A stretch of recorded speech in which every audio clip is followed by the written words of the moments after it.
श्री विठ्ठल आणि रुक्मिणी मातेचं जतन आणि संवर्धनाचं काम सुरू आहे. आपण पाहतोय मागच्या 6 महिन्यापासून म्हणजे कार्तिक वारीपासून या कामाला सुरुवात झाली. आता गाभाऱ्यातील काम पूर्ण होऊन पदस्पर्श दर्शन सुरू झालेलं आहे. आज काही समाज माध्यमांमध्ये मंदिरामध्ये गळती होऊन त्या ठिकाणी पाणी आलेलं आहे असं दाखवण्यात येत आहे. आपणा सर्वांनाच माहिती आहे की जतन संवर्धनाचं काम अजून हे जवळजवळ 1.5 वर्ष चालणार आहे.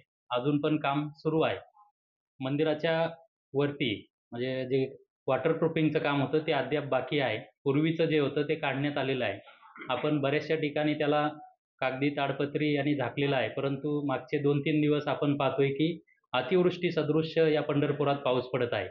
त्या दृष्टीने सुद्धा आम्ही बऱ्याचशा ठिकाणी मंडप, पत्रा शेड असे उभारलेले आहेत. परंतु पाऊस जास्त असल्यामुळं काही भागांमध्ये पाणी फक्त भिंतीवरती झिरपलेलं आहे. वॉटरप्रूफिंग काम केल्यानंतर आता पाऊस थांबल्यानंतरच हे काम करावं लागेल. ते काम केल्यानंतर मंदिर पूर्णपणे सुरक्षित असेल आणि कुठल्याही प्रकारची गळती त्याच्यामध्ये होणार नाही.